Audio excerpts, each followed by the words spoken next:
Hai, Assalamualaikum warahmatullahi wabarakatuh. Ketemu lagi dengan saya, Benny Ramdhani, di channel Benny Info. Oke, semuanya, kali ini saya akan membahas tentang plot twist. Ya, karena banyak yang DM juga nanyain gimana sih cara bikin plot twist.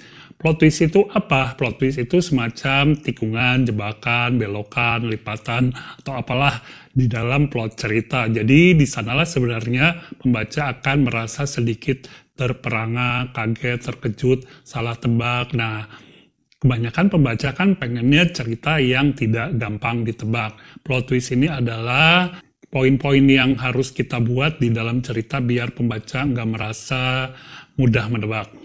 Nah, sebelum kita bahas tipsnya, mari semuanya yang belum subscribe channel ini. Jangan lupa like, komen, dan share sebanyak-banyaknya. Terima kasih yang udah subscribe ya. Kita ke berikutnya.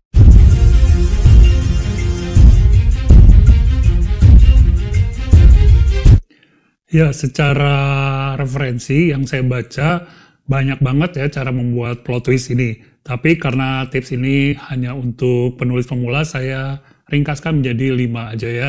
Yang pertama adalah ketika kita menulis atau hendak membuat plot twist, pikirkan diri kita sebagai pembaca ya. Ketika membaca buku, kita kan tahu ya di mana kita biasanya berharap ada plot twist atau biasanya kita terjebak plot twist pada bagian-bagian mana di dalam sebuah cerita.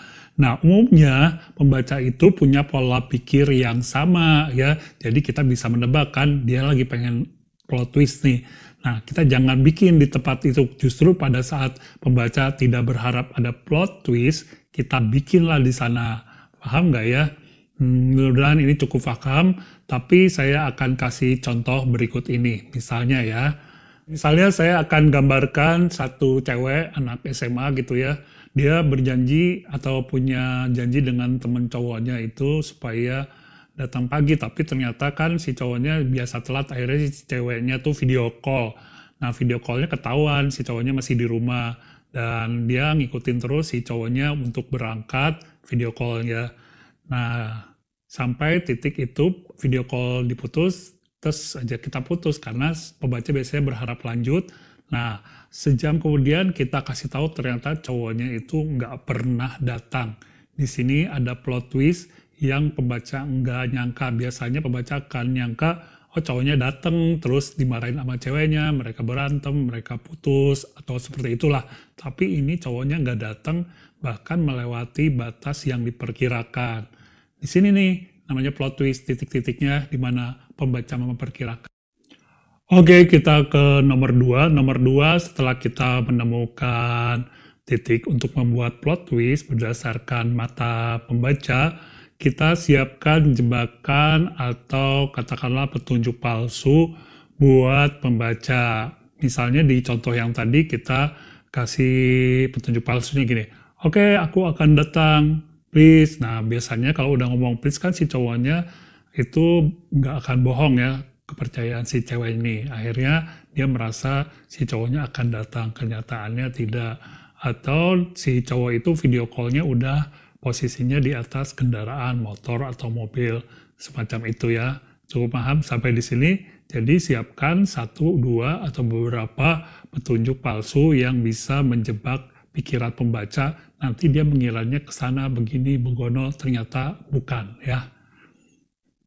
Oke, kita ke nomor 3. Nomor 3 adalah foreshadowing atau bayangan. Bedanya dengan yang tadi, kalau yang tadi itu petunjuk palsu, maka ini petunjuk positif ya, yang membenarkan adanya plot twist. Jadi kalau yang tadi menyesatkan, yang ini untuk meyakinkan bahwa plot twist yang kita buat ini nggak ujuk-ujuk atau das ex machina, atau ya pada akhirnya nanti plot twistnya itu bikin pembaca ngerasa bodoh lah. Tapi kalau kita simpan foreshadowing sebelumnya, si pembaca akan, oh iya tadi kan begini. Misalnya kalau di contoh cerita, misalnya dia sebelum nggak datang itu sempat nerima telepon lainnya, dari telepon lainnya, bahwa dia saat video call itu sama cewek ditanya, dari siapa? Dari temannya, ini handphonenya ketinggalan.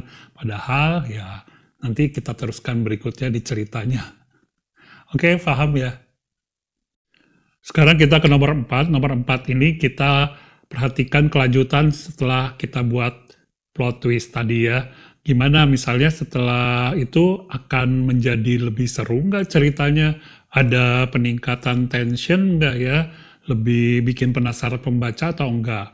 Kalau enggak atau malah flat, itu berarti ada yang salah dengan plot twistnya.